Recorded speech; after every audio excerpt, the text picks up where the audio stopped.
Hello, Sitecore User Group Hyderabad welcomes you to another virtual event today. Let me introduce myself. I am Nipunyati Mottevi, the founder and the organizer of this user group.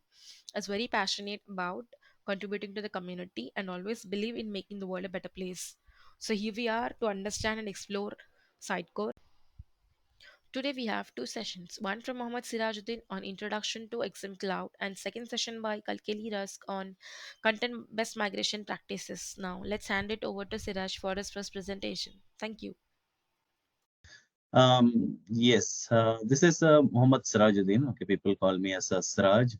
Yeah, I have 10 plus years of experience in particularly in Sitecore. I have totally 13 years of experience in IT industry. Yeah, I have started working in Sitecore back in 2014 in Photon Infotech. From there, I worked with various versions like Sitecore 6.5 and Sitecore 7.2, and then Sitecore 8.1, 8.2, then moved to 9, and then now Sitecore 10.2 version. So this is the story about me for the Sitecore. I have worked the various domains, mostly with the e-commerce domain and the petroleum domain, banking domain. And so I worked with various domains. I am currently playing a role of technical lead at CEI India Private Limited. I majorly work uh, with the multi-sites, and so my primary role to work on the backlogs and requirements in the Sitecore itself. Yeah, so I have some good experience in writing the articles and doing the events. The particularly for speakers, last time, okay, last year, okay, I had a four events, particularly with SUG, Pune, Coimbatore, Bangalore, Jaipur, and this is the first experience with SUG Sitecore User Group Hyderabad. And thank you, Yamini, for providing this opportunity to present here. And last year, I got the Sitecore MVP award, the first time in my career. That was a wonderful moment for me in my career, and so I wanted to contribute more to the community.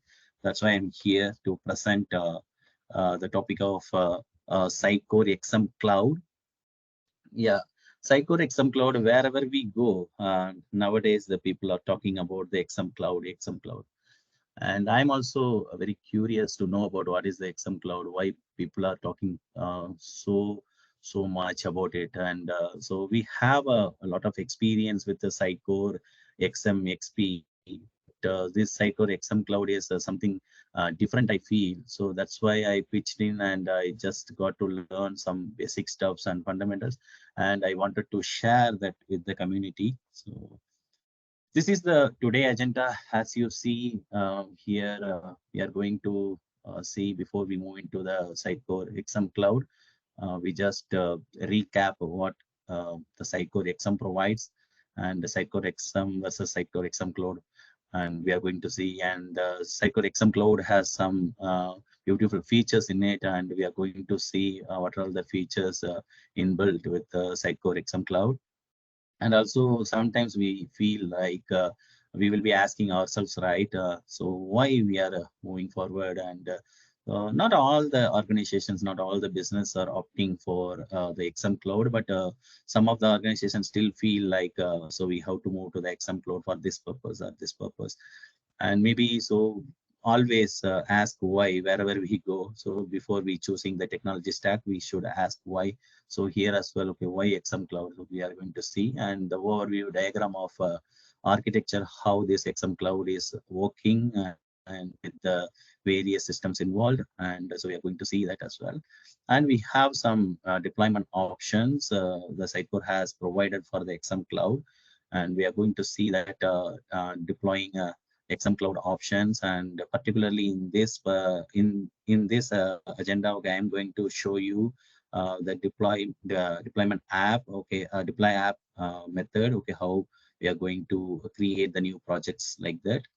And so that is next thing, okay, we have to see, okay, how to create the new project setup. And finally I'm going to launch the dashboard of Sitecore XM Cloud, and I'm going to create a site, and we can easily how to use the features, inbuilt features of the Sitecore XM Cloud.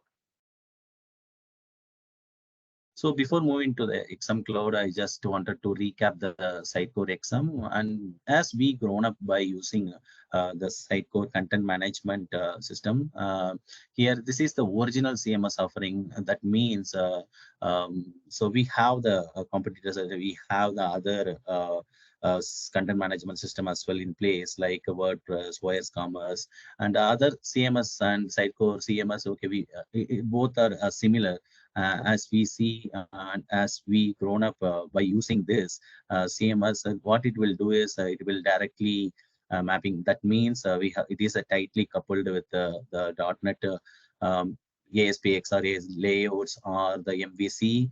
And the content management means, okay, what it will do is it will deliver the content. Before delivering the content, the content author will be there. Okay, they will actually create and edit the items, and we have the workflows by accepting and reviewing the workflow, and they will publish the content to the live.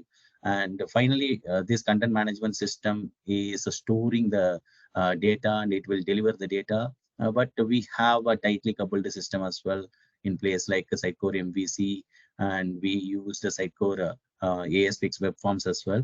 And normally the content editor will use this Sitecore XM, but here in Sitecore XM Cloud, the people will be talking about the headless part, and this is as well. This is a SaaS based, but this Sitecore XM, this is actually the platform as a service, and this is not a SaaS.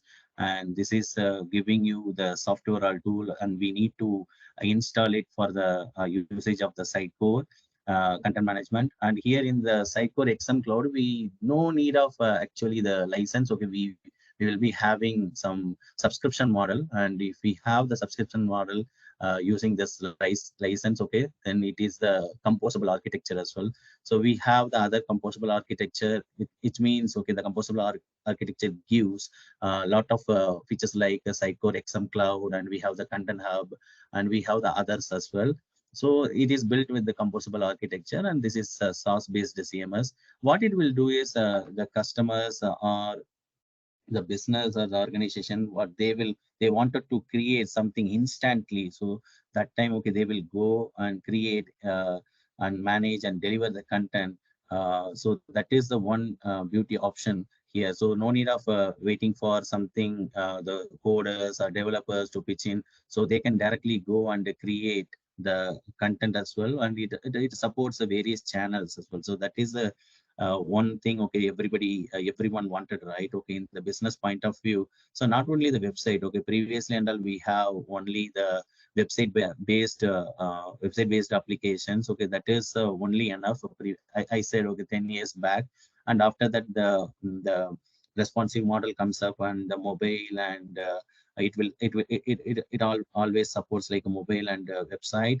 But nowadays the data is everywhere. Okay, so it will pass to the various channels, like we have the smartwatch, we have the Bluetooth headset, and we have the other right now the AI build data, sorry, AI build devices, and those devices as well need the data, right? So for that, okay, this is the starting point.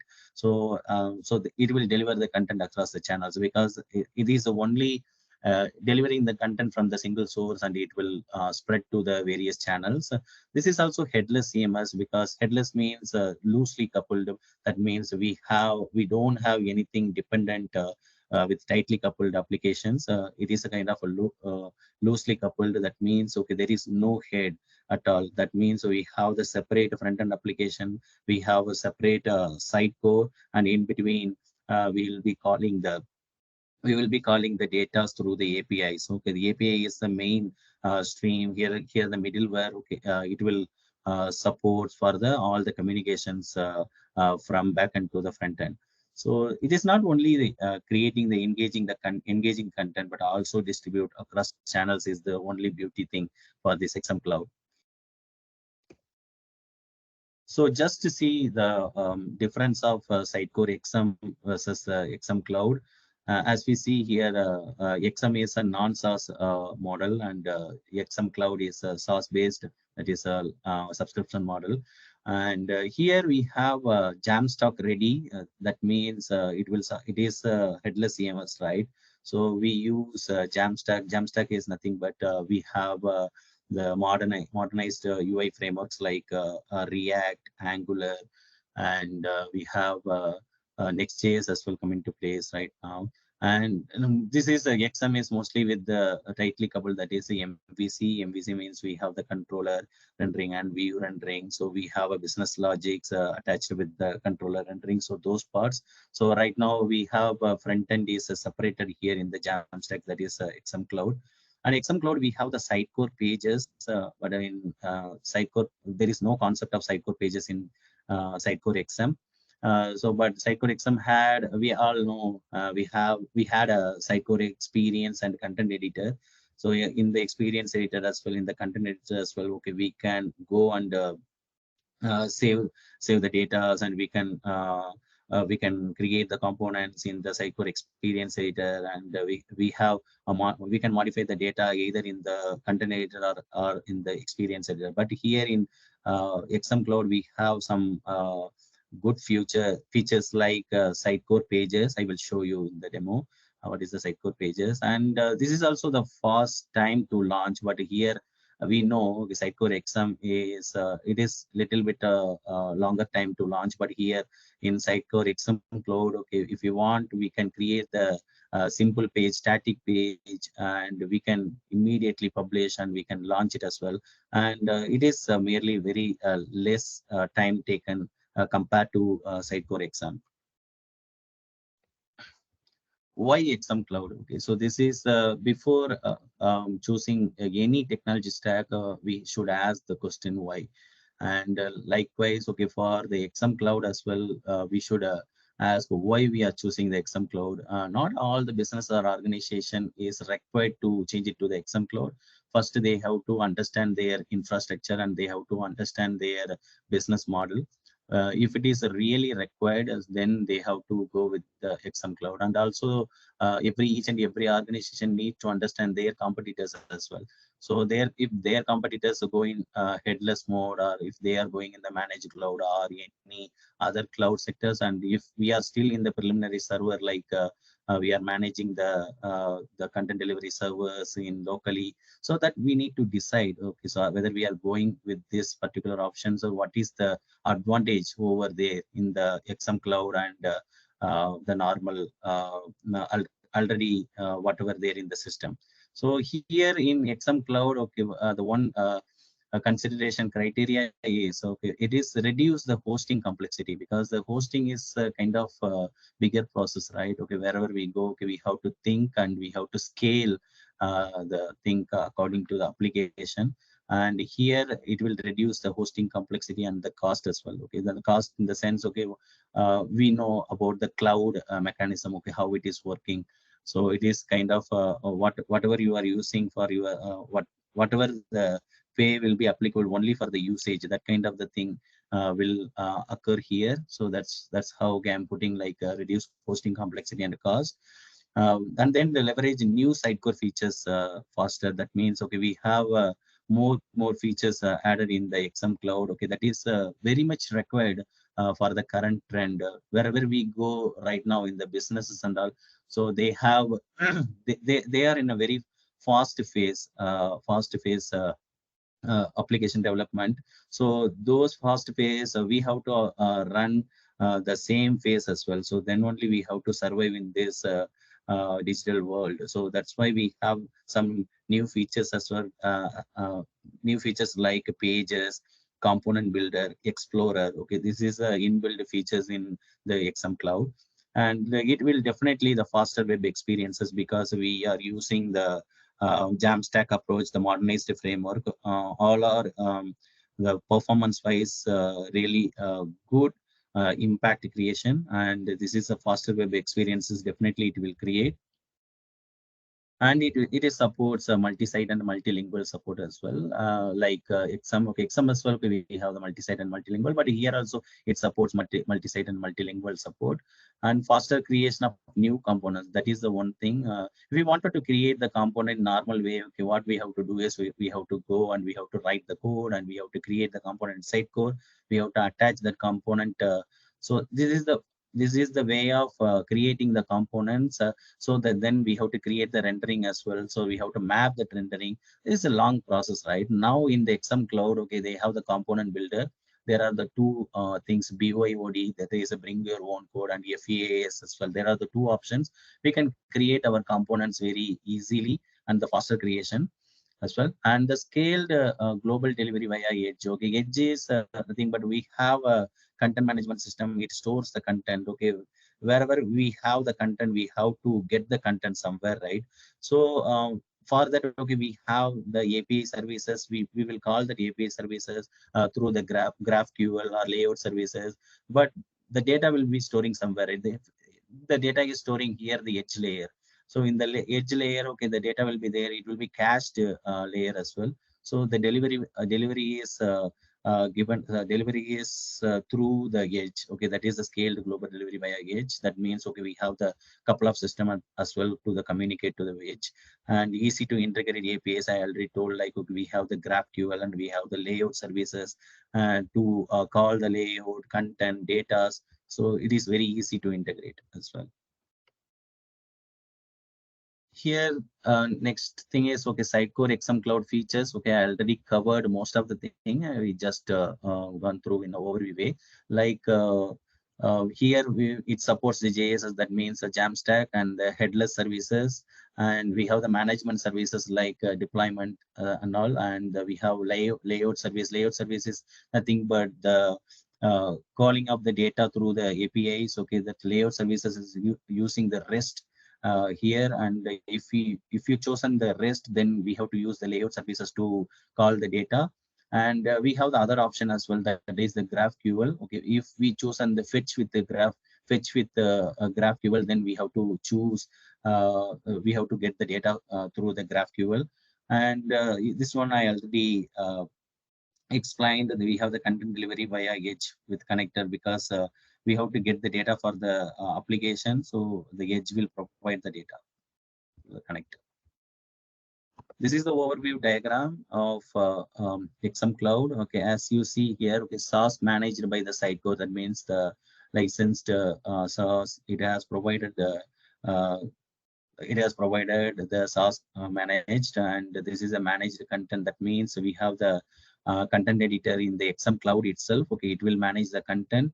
CMS, that means the content manager or content author. Okay, they will log into the XM Cloud and they will manage the content. They will edit the content. They will publish the content. They can do that. And once we publish the content, okay, it will store it in the experience age through the connector. So experience edge, okay, it has a cached JSON as well. So normally when the request comes, request will not hit always the XM Cloud content management system. So it will first check the first check the experience age layer. Okay, if the data is already there, okay, and then it will take the cached data through GraphQL API. We can use and we can get the data as well. So the rendering host is nothing but okay. Rendering host is the wherever we host our front end application, that is a JSS SDK, which means we have so we have the front end applications running in either in React JS or Angular JS or Next.js as well. So those that is called as a head here. Okay, and we have HTML, CSS, and related JavaScript is attached into it. And once we have this, and this is a kind of delivery server, that is edge delivery. And this edge delivery, what it will do is okay, it will actually getting the data from the cached JSON of experience edge. And so the data will be provided from the manager content to the experience edge, or experience edge to the rendering host. So this is how the XM Cloud works. So here what we know is okay, as we see, this is the headless because we have the head here and we have the backend data backend system here. Okay, this is separated. So this is the in between middleware, that is the experience edge. So for deploying the XM Cloud, we already told like, okay, we have the managed services as well. And we are deploying the XM Cloud through the three ways. And the first way is we have the XM Cloud deploy app. And the second way is we have the deploy API. Deploy API is we have Sitecore documentation as well related to this. So when we go, Sitecore has provided already the Swagger, and they have provided already the APIs. We can call that API, and we can in the runtime, and we can deploy that app as well. So that is the one process. And for site XM Cloud deploy app is okay. They have provided one URL, deploy app URL. In that URL, we have the project section, and we can create the new project as well, and we can deploy the existing solution as well. Okay, we can do that. But the only condition is okay, that needs to be your repository needs to be in the GitHub. Currently, the XM Cloud supports through the deploy app only for GitHub. So if you wanted to use any other repositories and any other source control means, so we have to choose the third one, the Sitecore CLI XM Cloud plugin. But in this particular demo, I am going to show you the XM Cloud deploy app. Okay, how they are going to. So before that, okay, I wanted to explain about the roles. So before pitching with this particular diagram, I started explaining about the roles.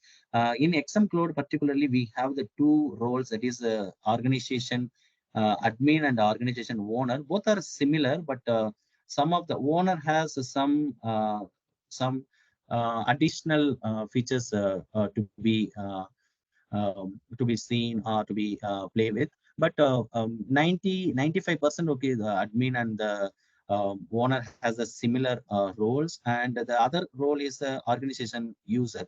For example, if any new team member coming up and any new developer coming up, the organization user or the admin, okay, they have to provide the access to the organization user. But organization user have some limitation with the XM Cloud, so they don't have the full-fledged roles to play with the XM Cloud.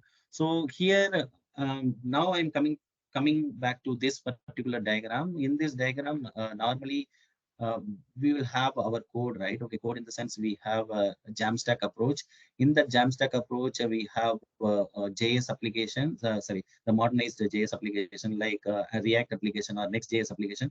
Those application, if you already have it, and then you can store it in the GitHub repository. So to create the project in the XM Cloud, and you have to choose the existing project and then choose a repository, and then from that you have to choose the branch, and we have to create the project in the uh, uh, environment basis. Okay, we have currently dev, QA, and somebody will call us QA, somebody will call us staging, and we have to create our project in the basis of the environment. So here we have the dev and QA environment and production environment. The project will be created the basis of the environment. And then, so as I said, okay, this particular demo, okay, I'm going to show from the deploy.sitecorecloud.io to access the deploy app. Let me copy.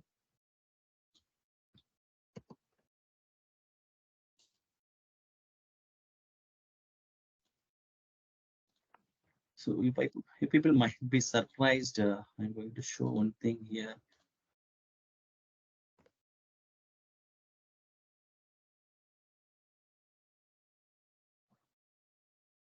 See, this is the one because I wanted to show that. So even I got surprised 2 days back. Okay, I don't have that organization domain. This is my company's subscription. They have provided me only the user access. I will show you. So they have provided me the organization access as the user. But so I'm not disappoint you guys, but definitely I will show what steps we wanted to show do here in terms of the project. Okay, if we click the project, what it will do is, uh, sorry for not turning on the slide mode, because I wanted to go back to the browser. That's why. uh, even if you feel something to be okay, see everybody seeing it clearly, right? So when you, Yes. yeah, when you click the new project, okay, so maybe when you go to the project, it will show if you have any projects already created. Okay, so I have taken this screenshot from the Discover Sitecore. So I'm telling like, okay, this is the project they have created. They have already there. So these three projects, for example, if we wanted to create the new project as well, we have create new project section. So this particular topic is for the creating new project. When we click this create new project, what it will do is, okay, I'm going to the next one. Yeah, it will ask for, yeah, it will ask for the there are the two options. One is select from a starter template, and the second one is the start from your existing XM Cloud code. So that's what I told already. If we have the already the XM Cloud code and the front end code is there, okay, then we can use that as well. But even if we use the starter template as well, okay, it will create from the starter template. So for this purpose, okay, I chosen uh, so start from the starter template. When we have the starter template, what it will do is, okay, it will ask us to create a new project. In this project, it will ask us to choose the starter template. They have already only one template. That template name is XM Cloud Foundation. If we chosen that template and click next, it will go to the second step. Okay, here only we have to give the starter template. It already taken from the foundation, and the project name we have to give it here. So if we give the project name, so like this, and then see, this is the important one. Okay, see here there is only one option, because I'm choosing that the deploy app method supports only the GitHub right now. If we have the GitHub repository, and if we have that code in it, okay, then we can choose that. And then we have to choose and select the existing connection, if any. So if we have any existing connection as well with the GitHub, okay, we can choose that. Or else, okay, we have a privilege to create a new GitHub connection as well here. By choosing this, we can create the new GitHub connection. I think Discover Sitecore as well provided. This is the thing actually. So some data, okay, I just for the privacy purpose, okay, just hide it. Yeah, repository account, okay, they have created here. And the repository name we have to choose. Okay, they have chosen the already they have some repository account with the GitHub. Okay, they have chosen that, and the repository name as well. So we have to give. So once you click this, and it will ask you the environment name here. As I told you already, we have the dev, QA, and prod, and whatever it is. Okay, we can create the project on the basis of the um, environment. Okay, we can choose the dev, and this is not a production environment, no.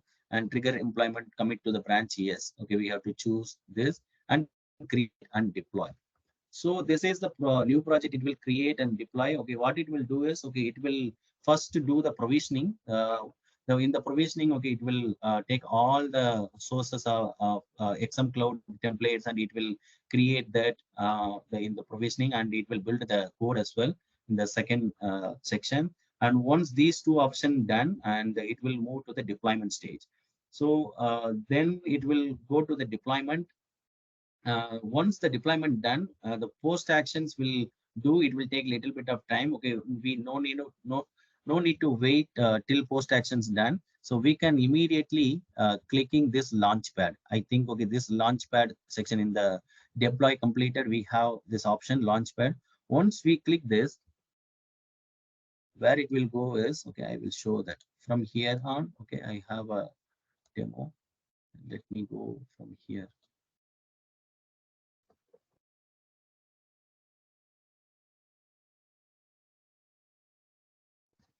This is the Sitecore cloud portal. Let me close all of this to clear.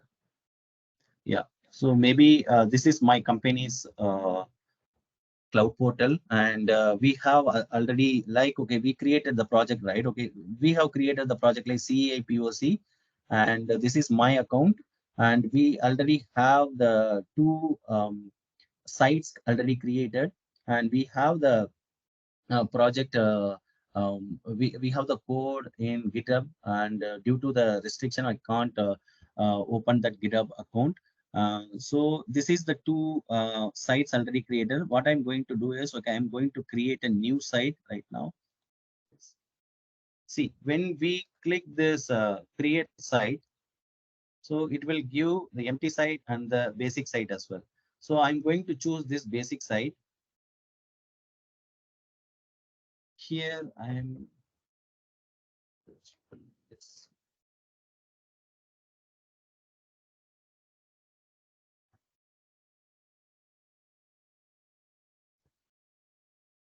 demo, and I'm going to choose the language English here. And this is the site identifier. This identifier will work for the unique identifier. This will mostly work for the CDP and personalization for collecting the analytics data from the site. So this is one which is not required right now because we are not going to show any CDP related things. And if we wanted to existing as well, we can choose it, or we can create the new as well.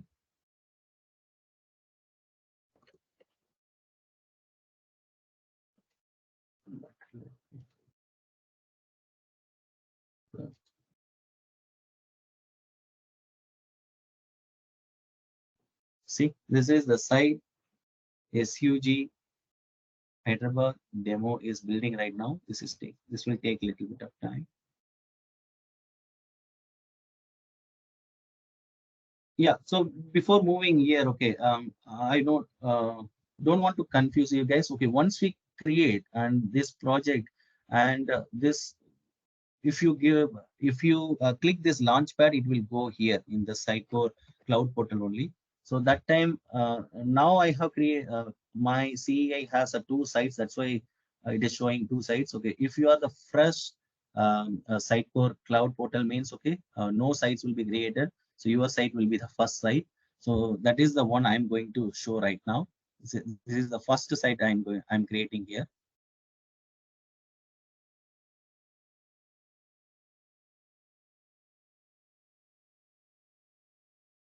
Yeah.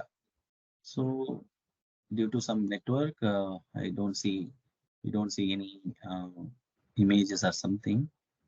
I, I can close this. See, this is the pages. Okay, I explained about the Sitecore pages, right? So this Sitecore pages is just to replace the experience editor, and here see all the pages which is related to this is the foundation. This is the foundation project. In this foundation project, okay, we have already the home and the about. This was created in between by the template itself. Okay, we have the home.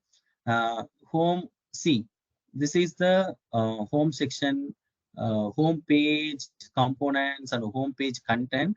And we have the three options as well. Okay. For example, if we see, we can change it as a tab and we can change it as a mobile.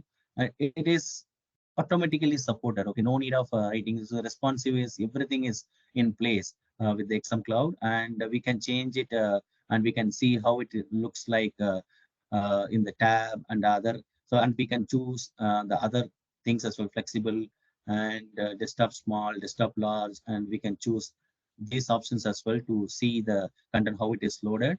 And we have components builder as well. That component builder, since I'm the organization user, I see some components to be visible. I'm going to show that. See, these are all the components. Some inbuilt components are there. Okay, we can drag and drop to the placeholder and we can start using this component as well as, okay, if you want any promo, for example, if I, this is a component to promo. So if I wanted to drag and drop this into this particular place,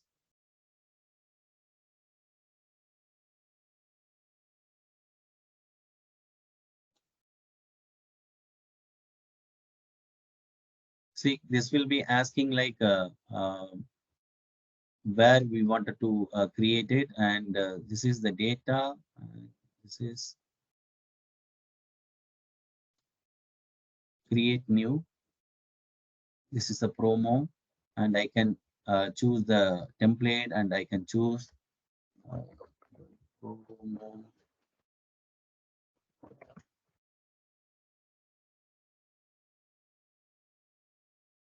I assign. See, this is the promo. This is assigning right now with this template. For example, if I wanted to add something, so I can add the data. This is the data source. So we already added the component, and this is our responsibility to choose the data source carefully. If we have already the data source in place, okay, then we can choose that. Otherwise, okay, we can choose any of the data. And for example, I have the upload media. I already have this image in place. Okay, maybe I just close it and go back again. Yes, add selected.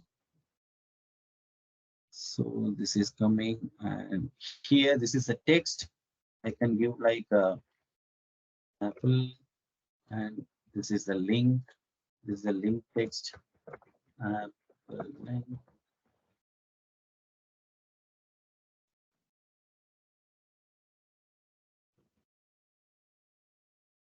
Okay, so now if we add, then it will be there. Okay, so because it will automatically added. Okay, for example, if we publish as well, we have the publish page and publish page with all the sub pages. For example, if we click the publish page, okay, whatever item we have added, that would publish.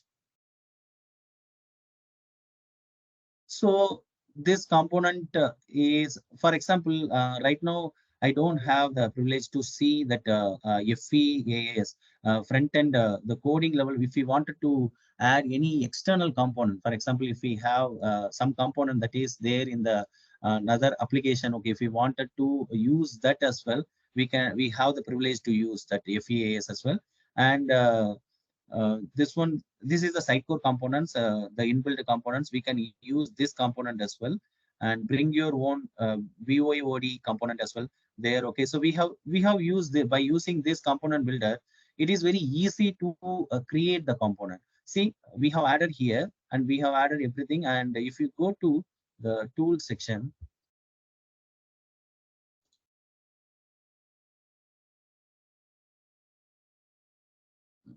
sorry,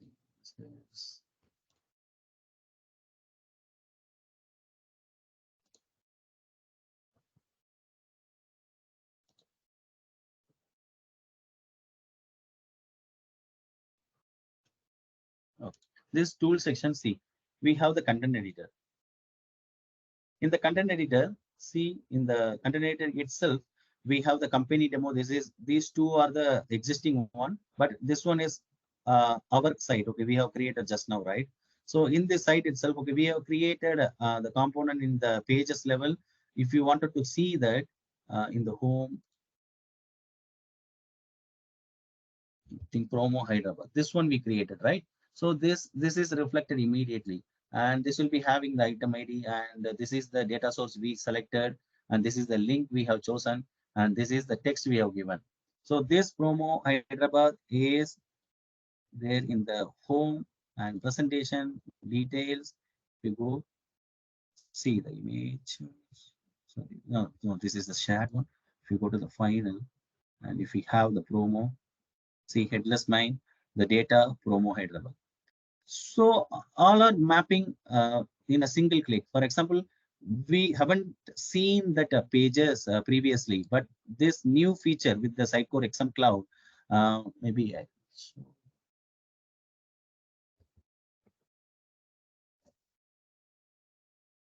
in the pages itself, everything. Okay, if you wanted to create, and you can create over there, and it will be immediately reflected there in the tools and content editor itself. So we can create the pages here itself, and it will be reflecting over there in the content editor. And we have the other option like if we wanted to choose the languages, and we can choose the languages here. We can create the multi languages as well, like the languages section. Okay, if we created and if we implement, then it will show here as well. And if we have the multi-site, okay, we can choose and we can jump to this particular sites as well. And version also you can change.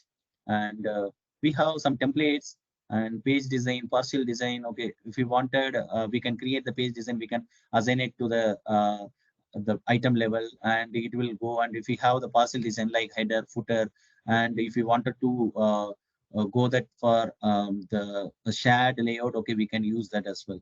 So apart from this, we have the Explorer. Um, this XM Cloud, we have the Explorer. In this Explorer section, also new to us. See, this is our site, SUG Hyderabad demo. In here, it is showing the home. Inside the home, we have the about. If you wanted to create something here, okay, see, um, we can create the page here itself. There is a privilege, okay, wherever we go, okay, we can create the pages and we can, it will be, because those things are tightly dependent with each other, because wherever you go Explorer page, okay, you create it, it is immediately go into the XM Cloud content manager. So it is created like how the provisioning set for the Sitecore. So it will create the item ID, it will create the data source. This is mapping beautifully. And if you wanted to see this about the about details, okay, if you see here the details, this is item ID, this is item name, this is the site, and these are the version, and these are the content. You can see it here. These are the new features, Explorer features with the Sitecore XM Cloud. And so as we see, okay, this is the Sitecore headless, right? Okay, this is XM Cloud is a headless. Okay, how the data is passing, and we already see like okay, data will be passing from the experience edge to the application through the GraphQL. So here I'm going to show. See, this is my domain.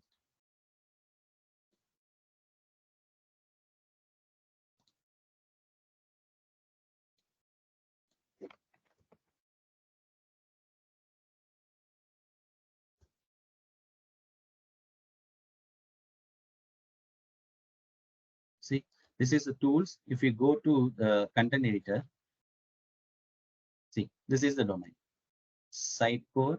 Okay. So this domain have been in the identity server. Okay, we have this domain is configured. That's why this domain is working fine. So if you wanted to touch the GraphQL, if you wanted to access the GraphQL, we have to copy this and we have to put here. Actually, for example, just copy.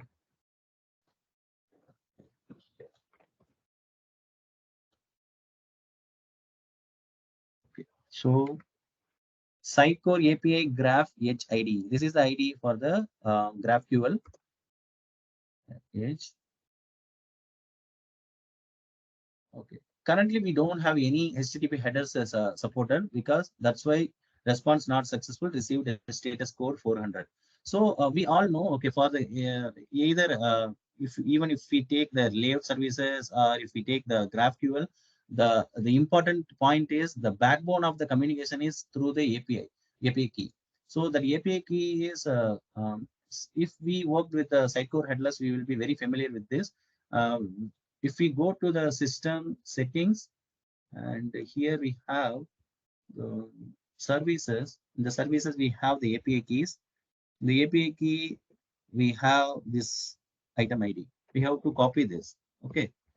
And I already done that. Okay. I just wanted to show okay, how I'm getting it. So this is the JSON properties for the SC API key. If I put that into the playground, GraphQL playground, see, if I click this, see the data comes. So this is the API key is the middleware kind of a backbone key. It will serve the data. So now I wanted to get the data for our newly created site. Our newly created site is this one, site SUG Hyderabad demo. And I wanted this item, home item. I'm going to do is query. I'm just going to item, language is English and path I have to give and just rendered. See. This is SUG Hyderabad demo. For example, if I give somewhere else means, see, data null, because I don't have created the demo one. I have created the demo. Okay, so it is giving the data. So even if we get any data, for example, if you wanted to have specific field as well, we can get the specific fields. And so we have the all the related data will be there in the GraphQL. So by using this, and we can construct our UI, and we can construct the dynamic UI generated depending on the data. So this is how the GraphQL works in the XM Cloud section as well. And one final thing is the first thing we have to understand. Okay, we have the number of options to be in the demo point of view. Okay, number of options we have. So we have created the site, and we have created the components, and we have seen the Sitecore pages and Sitecore content editors and the Explorer section as well. And one thing we would like to know. So our question will be always in the mind of how it is working in a real time. Okay, real time, I will tell you how it is working means. Okay, we already have the front end application in the repository, right? So we have to clone and open that application. So once we open the application, I have the other application. I can show that, because that would be very useful for how to deal with the headless application. So,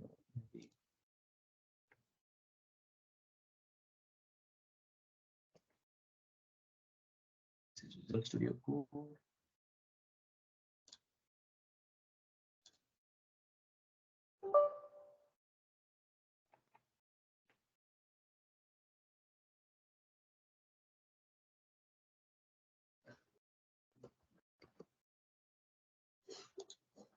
Okay.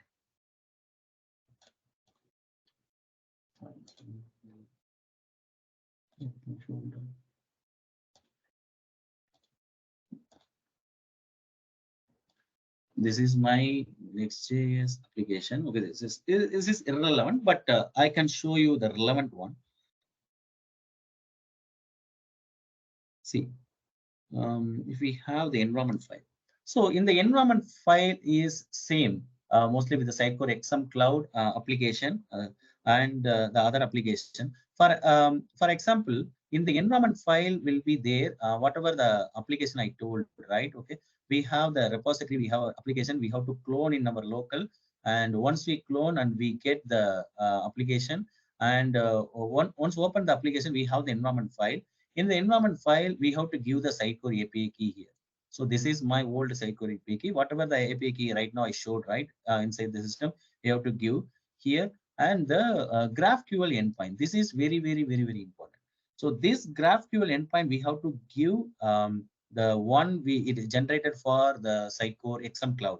So as you see here in the playground, this is the edge. So this edge URL, once we given, so this is the two important one, and the third one is the JSS app name. So we have to give one property like JSS app name. In the JSS app name, I created SUG Hyderabad demo. Likewise, okay, we create we create the application in our convenience, right? We have to give that name. These three are the important one, and here we have to choose the fetch with GraphQL. So once we give the fetch with the GraphQL means, okay, it will look for the GraphQL endpoint, that is also be given, and Sitecore API key for the communication, that is also given, and the point of contact is the identifier, that is the JSS app name. So once we given that, okay, so that would while running that application, so in that application will always look for this for the data. So then it will automatically connect to the Sitecore XM Cloud for all the data gatherings. So this application, we might have a question like, okay, where this application has to be deployed. That means I'm telling right now the local, okay, for the development environment, we have the server and we can go for it. But we have the other options as well for Next.js applications. Next.js application, we have the other options like Netlify, Vercel. Okay, there is a licensed version. Okay, so we can go and deploy the application over there. It will provide the domain name, and that has to be configured in our applications. So then it will work through the application. Maybe I'll go back to this environment. This See, this is okay. This is the edge delivery. That means the rendering host, the front end application, and it will ask for the data through the GraphQL and the XM Cloud. I showed you the managed content. That is the content management, right? The content management will provide the data to here, and from here, this GraphQL will get the data, and this data will be using here in the rendering host. So that will be finally seen to the user. So this is how the XM Cloud works. And I think, okay, I have covered the basic things, how it is looks like. And yeah, that's it from my side. So this is just start with the XM Cloud. Yeah, I was thinking to start with this XM Cloud learning, and I started it. I got this much of information, so I wanted to share this information to the community. So I think I did that. I hope, okay, this would be clear. And if you have any questions as well, and you can ask me, you can ask in offline as well. I try to answer as much as I know. And if I don't know as well, okay, I will ask my superiors, and maybe I will ask my mentor as well, and we will brainstorm, and we come up with the solution and give you personally in the LinkedIn. So this is my This is email address, and you can note. And I hope, okay, so this would be clear, and this would be helpful for someone to start with the XM Cloud things. Yeah, this is that was great. really good. Yeah, that was really great. It's A really good. great project. Yeah, because people know what XM Cloud is a product and they start using it.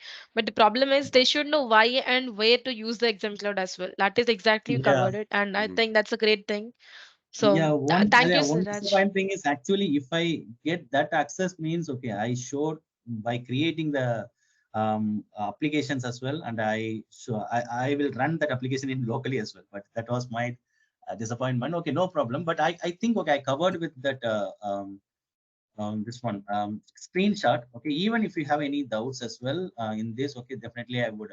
So that would be also learning for me. Okay, so even I'm also waiting to create these projects in real time. Yeah, Yeah. that. Yeah, thank you. This That is was a great. lot of great info. Yeah. That was very Thank you. brave Thank you doing a very live demo. That was a wonderful demo, and it's good to see it hands-on, right? From what is XM Cloud, why do you use it, and then hands-on. Very, Yeah. very good learnings point to point. Yeah. Thank you, Kelly. Thank you so much. It means a lot. Yeah. Yeah. Actually. Yeah. I Hello. always try my level best. Yes. Yeah. Sorry, go ahead, Siraj. Sorry. Yeah. Yeah. Yeah. No, no. I always try to do my level best, but this gives me some boost, and I will take that into my next level of community sharing. Yeah. Definitely. Yeah. Thank you, Kelly, and thank you, Amini, for providing the opportunity.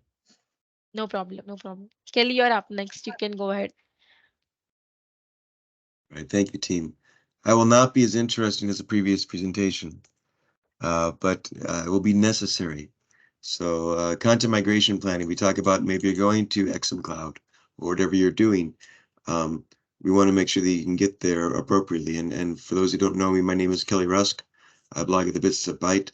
I'm a 6-time Sitecore MVP. I've been in the Sitecore space for about 15 years, in the IT space for almost 30, which means that I've had a lot of mistakes, and I've learned from my mistakes, and I keep learning from the mistakes daily. So today, what I want to do, hopefully, is just give you one thing. If I can share one thing that you've not thought about in content migration planning, I hope this answers it. And with that, we'll jump right in. So one of the first things we're going to go through is really what is content migration versus content synchronization. There's a difference. How do you choose the right tool for content migration? What's your site structure look like, and how do you extract that? You have in your redirects. Content migration testing execution. We're going to talk about batches and how we execute this. Wrap up with some tips for success. So any questions before we begin? Has anyone here done a content migration before? No, It can be Not painful. really. not Not really. really. Okay, it can be painful. So let's talk about this a bit. So what is content migration? When you think about this, and what about content synchronization? We're really talking about, content migration is migration of content from one environment to another that has differing content types. So an example would be if you're migrating from a set of connected 8.2 environments to 10.2, maybe the templates are different, maybe the fields are different, right? And so when you migrate that, or even in the same environment has a differing architecture in your content tree, you need to really consider how we migrate this content, or else we're really doing content synchronization. Content synchronization is where the data is the same, the schema is the same. Now, it doesn't mean that you have 1,000 items versus 10,000. What matters is that if I look at my templates in Sitecore, and if I have different fields than where I'm going to, that's a difference. And you really can't synchronize that. So a good use case of synchronization is where maybe you have a dev, QA, staging, production environment, and you want to bring content down from prod to dev. So you can use a tool like Razzle or Sitecore Sidekick to bring that content down, because the content schema, the architecture around it is the same across the environments. So content migration, when things are dissimilar, we have to find a way to make them map the content we want into a new data structure, new schema. Content synchronization, the schema is the same. Any questions about that? Right. Have I put anyone to sleep yet? No? All right, not yet. No, I'm just processing the information. There's a lot here, and I will send this as a PowerPoint deck. So let's talk about, now that we know the difference between content migration and content synchronization, how do we choose the right tool? And what's our rationale, our purpose for choosing a tool? So what we need to do, there's really three primary requirements of content migration tool. Able to export content from your source environment, maybe into a CSV format, because people might want to work outside of Sitecore. The ability to generate import files to import into the destination system, and being able to actually import and execute that. So, it's really export and import are the main things. Optional requirements, kind of nice to have. So when you think about a content migration tool, we're looking at the ability to kind of view the source and destination content via a GUI interface. So can I go through a content tree and see all my content? Where am I writing scripts? Looking at, could we require customization of the tool to execute a migration? So, can I expand it? Can I scale the base tool? Or is a tool just what I have and that's what I'm stuck with? So looking at this, it's very clean. Hey, can I export it for maybe Sitecore 8? Can I import it to Sitecore 10 once I've manipulated my data? And we're going to talk about that data manipulation and why that's so critical. So as we look at some of the tools, we have Razzle, Sitecore Sidekick, Unicorn Sync. Those first three are really meant for synchronization of data, because they're talking about similar schema. They're there to say, okay, I'm going to move these content items into this other environment. It does not map the data for you if it's different. So you can't be saying, oh, in this environment, in the first environment, I have content type 1. And my content type 1 over the Sitecore 10 has a different field. It's not going to map the data for you for Sitecore Sidekick. You can't say, oh, this needs to be renamed as this field. And so that's a difference, right? So that's a challenge. You can use something like Sitecore PowerShell extensions, Sitecore Data Importer, which is bundled with Sitecore PowerShell extensions, and the Sitecore Content Export tool. I really like the Sitecore Content Export tool because I'm able to jump in and leverage it, and everything's linked right here. So we'll be looking at that momentarily here. So let me actually show you what this looks like. Again, no one here as uses, right?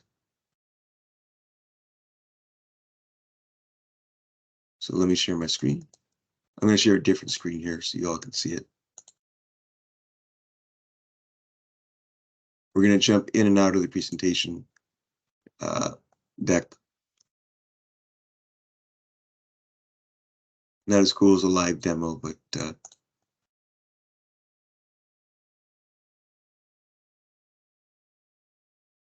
so the content export tool, when you install it, you have this nice little button called content export inside of the Sitecore desktop.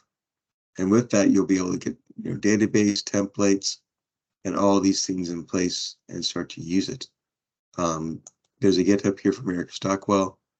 It's very, very clear on how you execute. And it has examples of how to import. Here's like an export file. It has the core data you want. And then here's an import file where you're literally copying and pasting the fields you need into the set structure.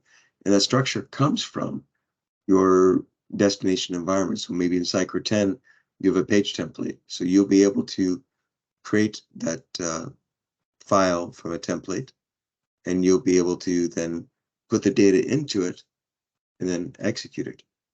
And there's little helpers here like CDS helpers, some helpful things here. So see all these different lines that they have here. It lists the template name that you have in Sitecore, so you know what it is. So we list in the fields that we want, the data that we want, and then we can export and import that. And when we create that, it allows us to really execute quite quickly. We can execute at scale. For example, last week I migrated about 400 blog posts into an environment. And all I did was, I said, okay, Sitecore 8, we have these fields, but in Sitecore 10, they're named differently. I'm going to copy just the fields I need from the export into my spreadsheet, because that spreadsheet is the same schema I want in my destination environment. And I ran the import button and went brrr, and included the links to images, everything, and all my blogs were in place. Now, why couldn't I synchronize? Why couldn't I use Sidekick, right? Is because there are differences in the content. Oh, I got a great question here. So how do you import content like blogs from another CMS to Sitecore? Great question. So if you have the data, you can put it into an import spreadsheet. So if you can't export it, let's get it and just have, as long as you have the content, you can create new content this way too. So one of my favorite things to do, if there's new content, I can create because I know my data template that I have in Sitecore, I can go over those fields and say, okay, well, I know I've got my name. I know I have a link field. I know I have a text field. I'm just going to copy the content into that. I'm going to import that. It includes the page template name in Sitecore or the GUID and the path of the Sitecore content tree. The path's really important. Once you have that, you can create at scale. Okay. So coming back in, that's why I like to use the content export tool, because I have the flexibility now where it's not stuck Sitecore to Sitecore. I can go into Documentum, SharePoint, wherever that content is, or have even manual writers, create content and say, well, here's my blog content. Great. I'll take that from your Word documents and I'll copy and paste those into my Excel spreadsheet, being aware that I'll probably have to batch this up. I'll execute. So when you look at these tools again, you're really thinking about, how can I create it at bulk, right? So that's just the content tool itself. So before you even get onto your content, you need to really do a site structure extraction. Like, what's your structure today? If you're going to compare the two, even if you're going completely greenfield or new, you want to understand what you have today. So really, you have to know what you have before you migrate, and it includes a content audit.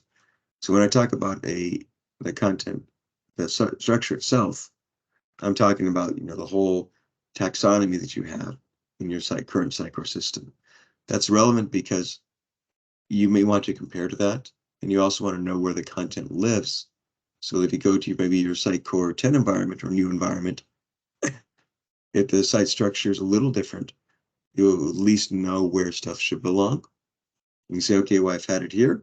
Let me take that taxonomy and make sure everything's arranged in a very hierarchical, natural manner. And it also helps you in the fact that you can look and say, hey, my Sitecore environment, the Sitecore tree today is a mess, maybe. Most of the time it is. I can at least extract this and say, okay, well, here's where all my content is. I want to understand what it is and then get into each of the individual pieces of content. So when you think about individual pieces of content, these are your content types. So maybe a blog post is a type of content. Maybe a pricing page that has details about pricing is another one. A contact us page is a different page template. You want to identify all your content types. and then you export that via the tool if you're using Sitecore, and then you have your listing to say, okay, I have distinct types of content. They have distinct types of metadata. Now that I have these in CSV file format, I basically have this listing of all this content. And that really plays into your high-level content model. And this is where you're going to list out a complete listing of all your types of content. Like maybe content type 1 is a page, maybe 2 is a component, maybe 3 is a document or an image, right? You want to know if it's structured data. So structured data means that it has metadata, it has fields. So if it has fields, it's structured, right? And you want to list any kind of related content types. And then you want to say, do I want to migrate this? Are there things that I want to bring over? And the answer is yes. It's on your list. So it's in essence what we're doing here in this content audit is we're really going through and flowing and saying, okay, in my whole site structure, in my taxonomy in Universe, I have a hierarchy of types of content, or my sites and their different types of content. These content types support what is listed on a page. I'm going to have those identified in a list. And I'm going to have my site structure where they live. So now, if you take Sitecore all the way and pretend that Sitecore never existed, you still have your hierarchy of content and very strict details of that, including you might have 1,000 blog posts. Well, they follow the same content type. So you might have an export file that lists 1,000 blog posts by, in each of their fields that you have for a blog post. Again, might be name of the blog post, the featured author, the links, the featured image, and the content. And you see 1,000 lines of that going all the way down. And so that might be very helpful to see. So I'll give you maybe an example of one would be, let me see here. I'll show you some dummy data. I know this is not as fun as XM Cloud, but if you're going to do content migration, I want to make sure you have a reasonable plan. So let me share this Excel file. So here I might have different names for my blogs. You see the fields go across the top. Here's all the fields that I might have in my blog post. And then here's maybe the name of the blog post field that I have. Maybe meta keywords I might use for it. All these are just the contents. So when we talk about a content type, the content type itself is this whole file of blog post. The metadata are the fields, and the content is the individual entries for each of those fields. It's like you're extracting what lives in Sitecore today if you look at individual items. And that's our goal, is to say, okay, I've got individual items. I want to be able to identify for each of my content types, aka templates, all the items that I have. Does that make sense so far, team? Any questions? Yeah, one question I have here is like Ask when we away. are migrating, when we are upgrading or migrating from another WordPress, suppose, and as of now, we are yet to migrate entirely into Sitecore. So the post will be both, it will be available in the WordPress as well, and now it also come into Sitecore. So is there any mechanism that okay, after the blog is published into WordPress, we will have to take the schema and put it in the Sitecore, or we can use any other connectors? Like if a new post is created on, like suppose WordPress, it also automatically gets imported into the Sitecore. There isn't here in the content export tool, but using Sitecore PowerShell extensions, you might be able to write something to say, okay, if post, grab this, you might have to write that. You could also have some fun with invoking a web request, because WordPress, you can get the raw data. There are some RESTful endpoints. And I envision, to steal from the previous presentation, which is excellent, GraphQL, you can insert, so I would write something, I'd probably wrap it and say, okay, when post to WordPress, invoke the web request for that particular blog post and use GraphQL to put it into Sitecore or use the services endpoint. But again, you want I would not be having a blog post live in two different places. So I wouldn't do post to WordPress and post to Sitecore. I would instead say, okay, give me the list of all the content from WordPress, probably export it to CSV and import it once to move it from one system to another. So there's not like a WordPress to Sitecore container per se. And if there were, you'd have to map those fields again. So it's all about the field mapping, which brings us to the next part of the presentation about site structure and content mapping. So how do you get from one system to another? And that really is identifying, number one, from a site structure perspective, are there any differences in your hierarchy? And if so, look at what your current state is, your desired state, and create that. So is this literally a comparison one-to-one? And talk about, do we need to have a different site structure, or is our site structure fine the way it is? Like maybe you have your sites, right? Or your site, and under site, it might have different sections. And you just say, well, what, in the new version, we're adding 3 sections. Well, where do those live? Or you might say, you know what, we didn't organize our sections well enough under the site. And so you might say, okay, well, I have it over here. I'm going to move it over here. Now, in doing a different site structure, my content types might live in different areas now. So that's where you start mapping and saying, okay, my tree, my hierarchy is different or is not different. And your site structure might be fine. And if your site structure is fine, it's literally saying, okay, well, if my site structure is good, I'm going to create these individual items in the same hierarchy, but maybe the items have a different data template. That's when you get into content mapping. And so what you want to do is you want to grab your content model of all your different content types from your source and say, okay, where do these become in my new environment? And you have to note that some of these might change. Maybe in your source environment, they were page components, or maybe they're components, but now they're pages, or vice versa. So you have to note kind of, is it page to page, page to component, document to document? What type of content were they? And do they change at all? Do they transform into something else? Because you said, you know what, really, we had a bunch of components that made up a page. Now we're saying these are one template meaning that they have all fields in one place. So maybe you need to copy and paste things in it accordingly. And a lot of this is kind of copy and paste because you have a different structure.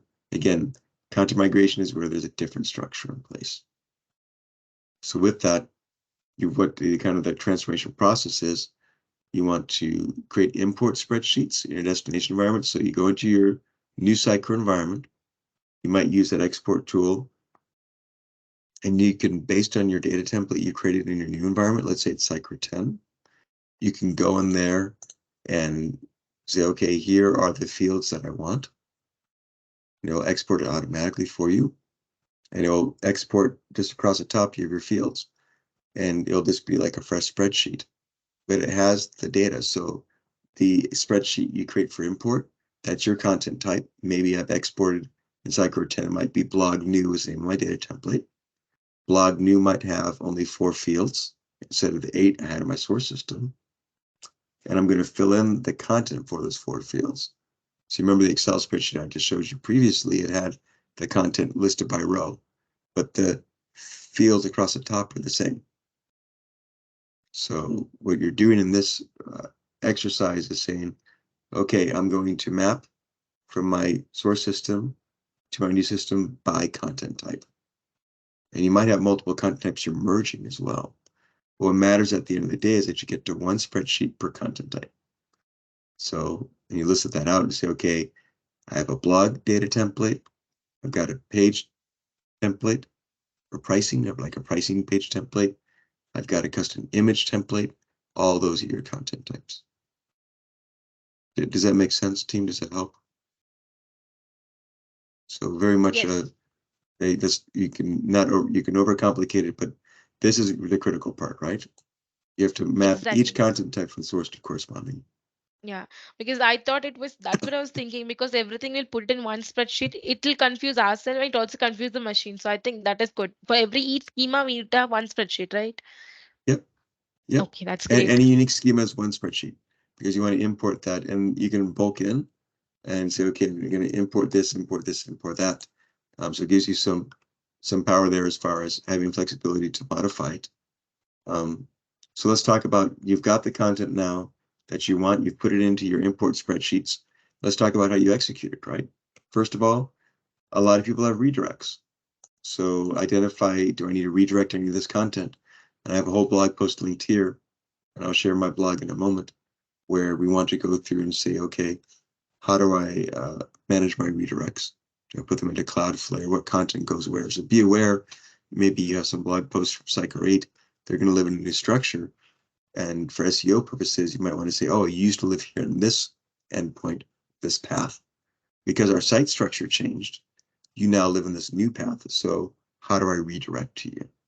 Or I might have had a lot of redirects in my previous environment and I didn't manage them properly. So let's change that up. So let's pull this up quickly for you. And again, I'll send this presentation around so you have it. It's meant to be kind of very, very dry. Hopefully this helps you out. And I just chatted in the got redirects, and really how to do a redirect audit and when do you keep or kill a redirect. So that's the helpful process there. So, and this is for those who have not gone to my blog post, if you need to sleep, I've got a lot of sleep-worthy content in there. So identify your redirects. What do you have today? What do you need tomorrow? And then talk about your batch strategy. So now you said, hey, I've got my source system. It had a schema to it for each of its content types. I've got my new system. It has a different site structure and the content types are different, but as far as the type of schema, but the content I needed, I got from the source system. I put it into my import spreadsheets. Now, how do I execute? And that's where you identify your batches. So you're focused on breaking down the types of content into small batches for ensuring testing by section into or another definable unit, such as a subsite.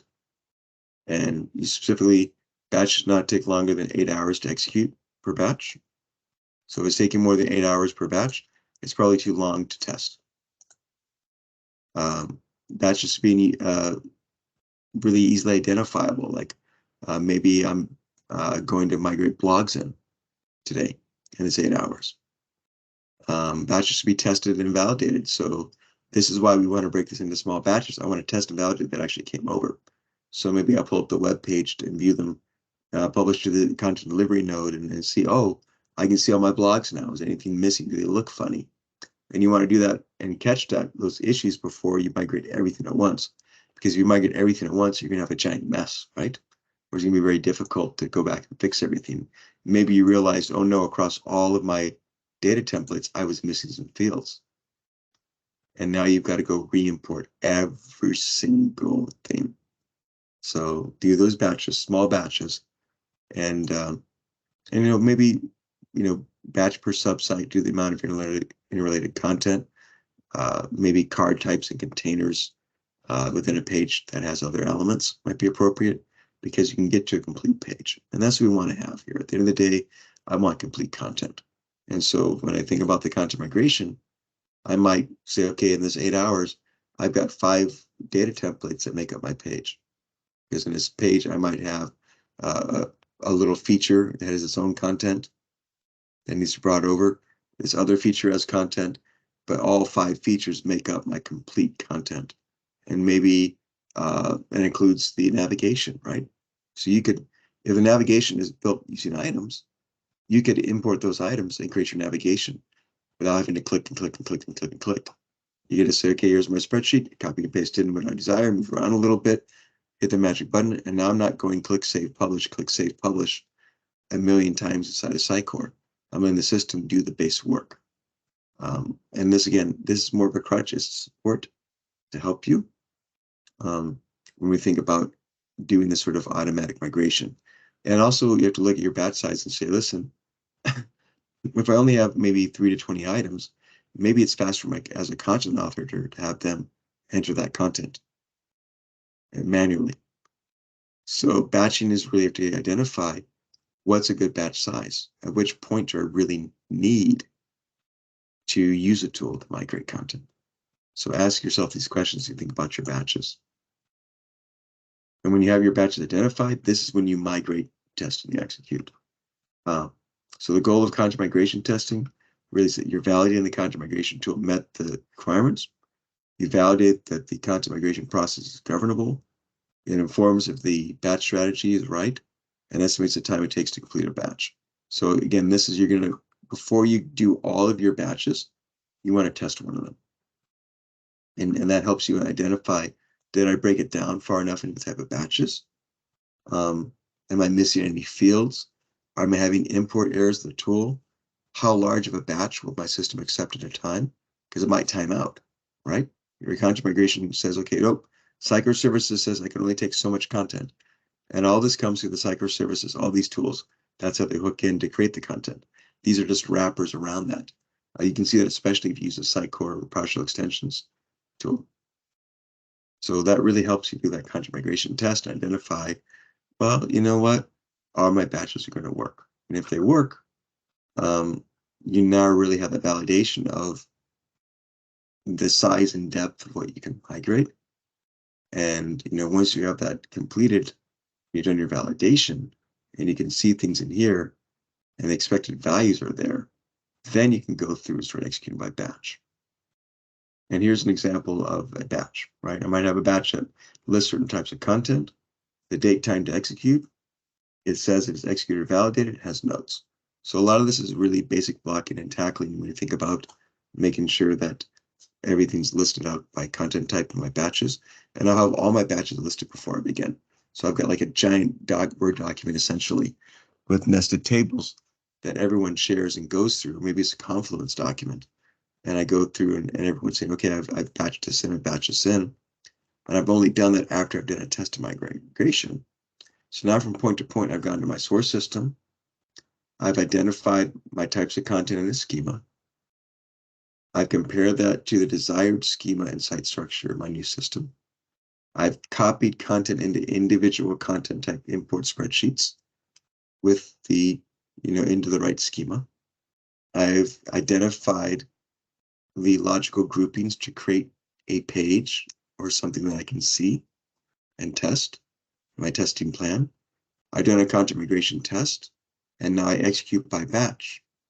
And then finally, you're going to be in your final validation. So that's how we go from one system to another. You have to really, the main thing you have to really stick in your head is what's different about the schema. And what do I want to have? And maybe it's completely new. You're going to find new content types in a new system. You might, I've got new features, right? So you might have 8 different new content types, but with new content, you can create those without having source data from another system. You could just type them in.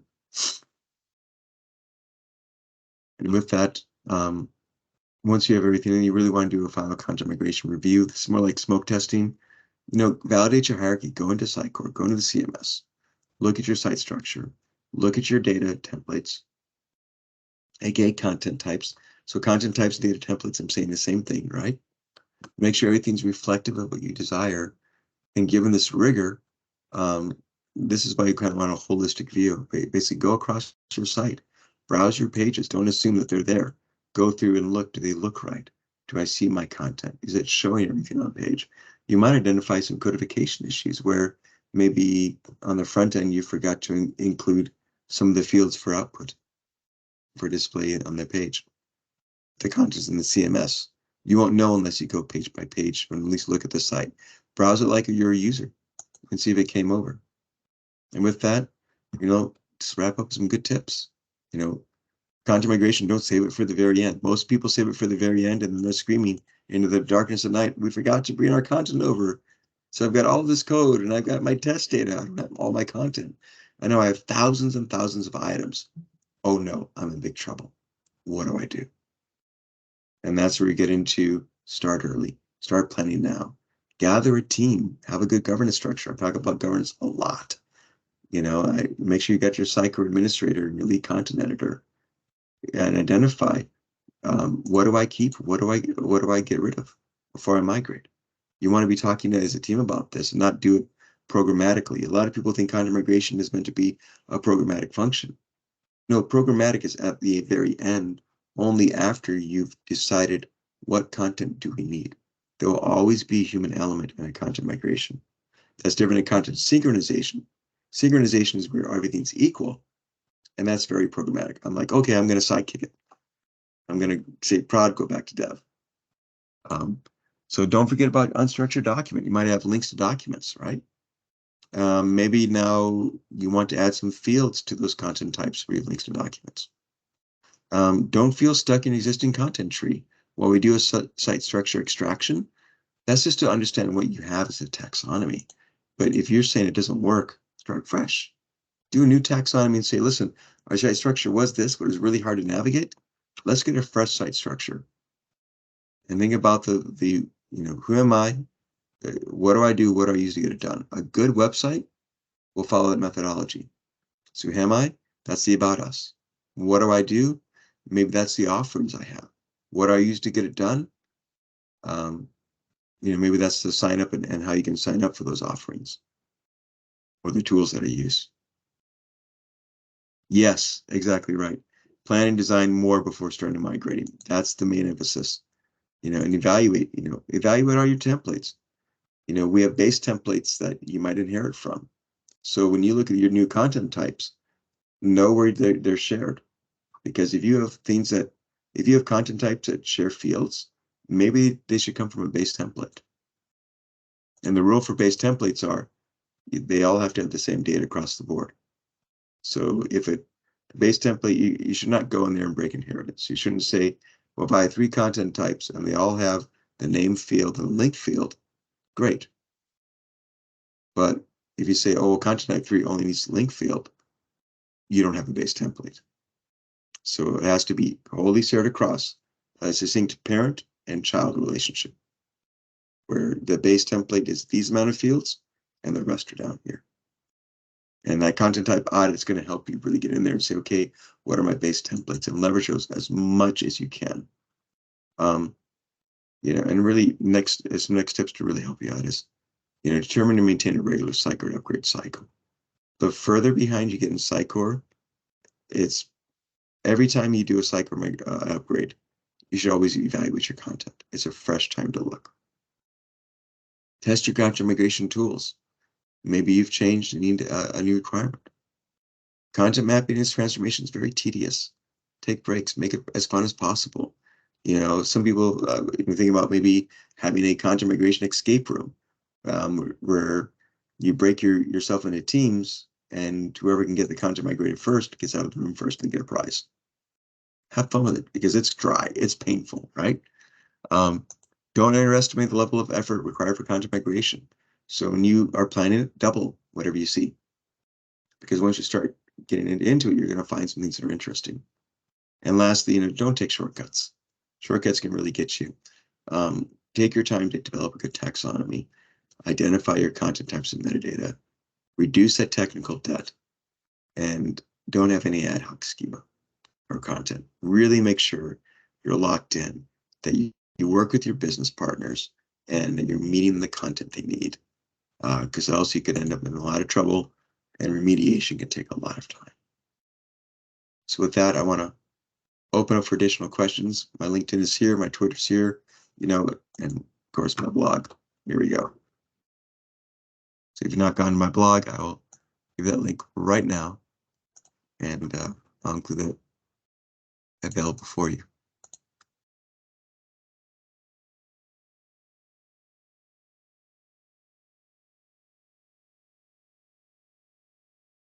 That was a great presentation indeed. Thank you, Kelly. Thank you so much. And I would request you to please share the deck so that it is useful for many people, even me, because I was just looking into content migration and I was like, okay, this was very difficult because I didn't understand that we Yes, have to have a spreadsheet for every schema and all. I was combining in a thing and I was just about to import, but that always fails. So I think that I yes, understand a lot from now. So I think I'll focus on migration later now because I just good, started to understand it right now. So I think there's a lot to explore. good. Well, I'm gonna Slack it over to you right now as a PDF, so you have it. And thank you, team. I know it was a dry presentation, but it's something to help you. These are necessary things to do, right? So I want to make sure you have a Sherpa, somebody who can guide you on these necessary things. Thank you, Kelly. Thank you, Siraj. Thank Thank you so you. much. Thank you. Everyone, take care. Have a Yeah, bye. great day. Have a great day, everybody. Bye bye. Bye now. Bye.